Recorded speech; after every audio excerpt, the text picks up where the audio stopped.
Magandang araw po sa lahat. Ang pag-aaralan natin ngayon ay tungkol sa resulta ng pananakop ng mga Amerikano sa larangan ng pag-unlad sa transportasyon at komunikasyon. Tingnan mo ang mga gamit mo sa bahay.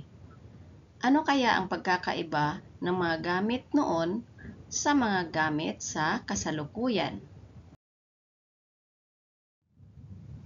Alam mo ba ang mga gamit pangkomunikasyon noon? Ano ang pagkakaiba nito ngayon?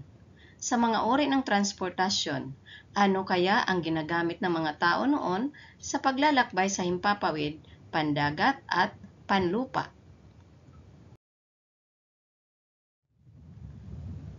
Kailangan ang mabuting paraan ng transportasyon at komunikasyon para sa pagpapaunlad ng kabuhayan sa ating bansa, kaya nagpagawa ng mga daan at tulay ang pamahalaan.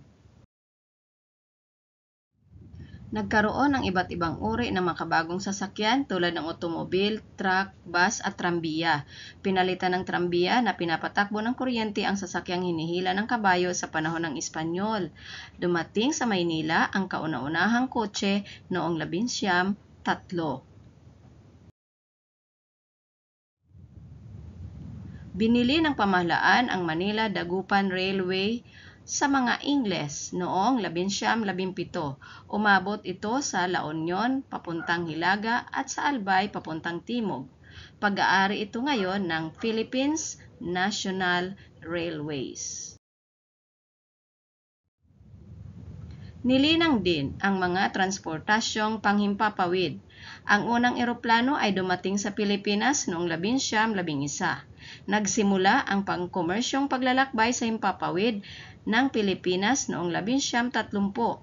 Ang biyahe nito ay mula sa Maynila patungong Baguio at Paracale. Noong 1931, itinatag ang Philippine Aerial Taxi Company.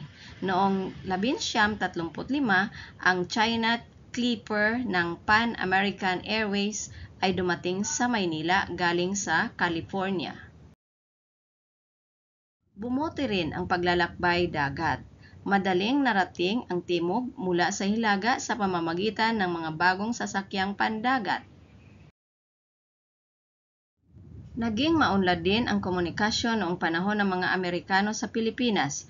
Ipinakilala ang makabagong kasangkapan sa komunikasyon tulad ng telepono, radyo, radiophone at telegraph. Naging maunlad din ang serbisyong koreo ng Pilipinas. Nagtatag ang mga Amerikano ng tanggapang pangkoreo sa bawat munisipalidad.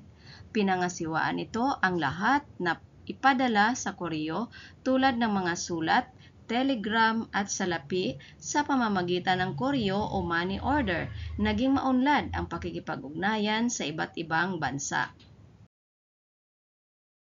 Sa pagpapakilala ng makabagong teknolohiya, marami pang pagbabago ang naganap sa pamayanan. Unti-unting nakita ang kaunlaran sa pamayanan. Maraming salamat po.